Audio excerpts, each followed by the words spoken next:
네, 이번 시간에는 아내가 입덧을 할 때 꿀팁에 대해서 알려드리겠습니다. 꿀팁은 크게 세 가지가 있는데요. 초점을 잡고 한번 시작해 볼게요. 야, 초점 잡혀라. 됐다. 자, 첫 번째 꿀팁입니다. 아내가 입덧할 때 꿀팁은 일단 약을 사주는 겁니다. 근데 약은 무슨 약이냐면 입덧 약이 있습니다. 입덧 약은 산부인과에서 해주는 전문 의약품이기 때문에 약국에 가서 입던 약 주세요 이렇게 말할 수는 없습니다. 산부인과에 가면은 입던 약을 달라고 하면은 두 가지를 주는데 하나는 잠이 잘 오는 약입니다. 두 번째로는 비타민과 관련된 입덧을 줄여주는 약이 되겠습니다. 네, 뭐 산부인과마다 달라요. 근데 요거가 좀 중요합니다.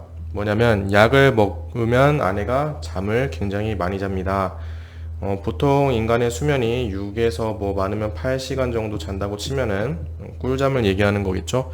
이 약을 먹으면 최대 18시간 정도까지 잘 때가 있습니다.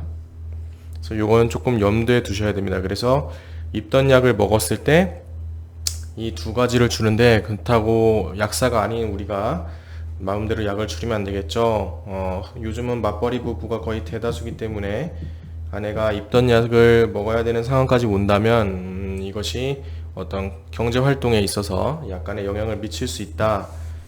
굉장히 졸려할 수 있다. 이거를 염두에 두시기 바랍니다. 자, 두 번째로 아내가 입덧할 때 꿀팁이 있습니다.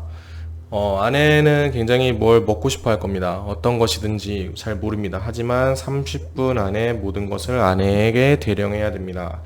30분이라는 시간이 바뀌면 아내가 좋아하고 먹고 싶은 음식이 바뀔 수 있습니다. 심지어 어떤 배를 먹고 싶었는데 이것이 사과로 바뀌었다. 요 정도만 돼도 굉장히 남편분들에게는 희망이 보이지만 이런 것들이 아니라 굉장히 이종적인 카테고리로 가게 됩니다. 아내가 분명히 30분 전에는 배를 먹고 싶다고 했는데 지금은 갑자기 토마토 파스타가 먹고 싶어질 수도 있습니다. 굉장히 어렵습니다. 그렇기 때문에 남편분들은 30분 안에 무언가를 아내가 입덧이 걸렸을 때 먹고 싶어 하는 것을 제공해 줄 수 없다 하시면은 포기하셔야 됩니다. 왜냐면 어차피 사와도 또 많은 심경의 변화로 인해서 이거를 잘 먹지 못하는 경우가 많기 때문입니다. 아내와 충분히 상의를 하고 대화를 하셔서 30분 안에 구할 수 있는 것 중에서 먹고 싶은 것을 말해달라고 얘기를 하면 행복한 결혼 생활을 지속할 수 있습니다. 세 번째로 아내가 입덧을 할 때 꿀팁입니다. 초점을 한번 잡아볼까요? 슝. 자, 세 번째 꿀팁은 바로 내가 해주지 말아라. 쉽게 말해서 공산품을 애용하란 얘기입니다. 만약에 공산품에는 굉장히 몸에 해로운 MSG가 많은데 그것을 임신을 한 임신부에게 먹여도 되나요? 이런 말을 할 수 있겠지만 안 먹는 것보다는 낫고 그리고 공산품도 잘 가려서 사면은 충분히 MSG가 덜 들어간 공산품을 살 수 있습니다. 이걸 왜 얘기를 하냐면 일단 내가 해주면 30분 안에 모든 것을 준비하기가 굉장히 어렵습니다. 아내가 만약에 낙지볶음을 원한다고 했을 때 낙지를 실제로 손질 낙지라고 하더라도 사서 양념장을 만들고 당근을 썰고 양파를 썰고 파를 썰고 그것을 볶아서 내오는 데는 굉장히 많은 시간이 투여됩니다. 그러므로 공산품이 훨씬 편합니다. 하지만 두 번째 더 큰 이유가 있습니다. 그것은 아내가 먹고 싶은 음식은 굉장히 추상적입니다.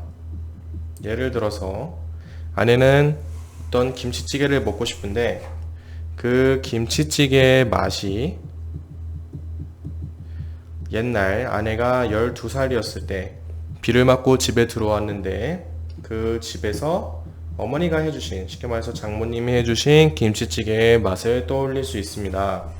그러면 남편이 해준 김치찌개가 그 맛에 과연 상응할까요? 굉장히 적은 확률로 로또 2등에서 3등 정도의 확률로 상응할 수도 있겠지만 대다수의 김치찌개가 마음에 들지 않게 됩니다. 그랬을 때 공산품 김치찌개를 사왔을 때 아내의 마음에 들지 않았을 경우와 내가 직접 했을 때 마음에 들지 않았을 경우에 남편도 사람이기 때문에 정말로 열심히 밥을 차려서 아내를 줬는데 아내가 이 맛이 아닌데? 별론데? 이런 일들이 사회에서 오해 반복되게 되면 남편도 굉장히 감정적인 기복이 생기게 됩니다. 입덧을 할 때 사실 가장 중요한 것은 감정 기복이 굉장히 빠르다는 겁니다. 좋았다가 싫었다가 기뻤다가 슬펐다가 행복했다가 불행했다가 굉장히 많은 편차가 있습니다. 하지만 이런 편차들 중에서 남편분이 중심을 잡아줘서 아내가 기분이 안 좋을 때는 맞춰주고 아내가 기분이 좋을 때는 다운되게 만들어주는 이러한 중용작용이 필요한데 남편이 입덧에 휘둘리게 되면은 예를 들어서 음식을 한 4-5개를 해줬는데 아내가 다 캔슬하고 음식물 쓰레기 투여장으로 들어간다 했을 때 남편의 기분 또한 굉장히 기복이 심해지게 됩니다. 둘 다 기복이 심해질 때 둘 다 이런 상황이면 괜찮겠으나 이런 상황이 발생할 때는 굉장히 문제가 되게 됩니다. 아내는 기분이 엄청 안 좋은데 남편은 좋거나 아내가 기분이 안 좋은데 남편이 기분이 좋거나 아까 했던 얘기를 또 했네요. 아내가 기분이 좋은데 남편이 안 좋거나 이랬을 때는 입덧으로 인해서 부부의 다툼이 생길 수 있는 여지가 있습니다. 지금까지 입덧을 했을 때 꿀팁에 대해서 다시 한번 말씀을 드리겠습니다. 첫 번째, 두 번째, 세 번째가 있습니다. 입덧을 했을 때는 입덧 약을 먹는 것이 제일 좋습니다. 입덧 약은 전문 의약품이기 때문에 산부인과에 가셔서 뽑으시면 되고요. 다만 입덧 약은 태아에게 무해하므로 이 점에 대해서는 걱정하실 필요가 없습니다.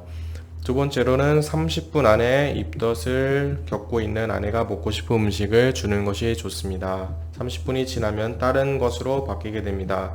마치 슬롯머신에 칠에 금붕어에 꽃이 나오는 것처럼 이 슬롯머신이 딱딱딱딱 맞아 들어가지가 않습니다. 그리고 마지막으로는 내가 직접 해준다는 생각을 버려야 합니다.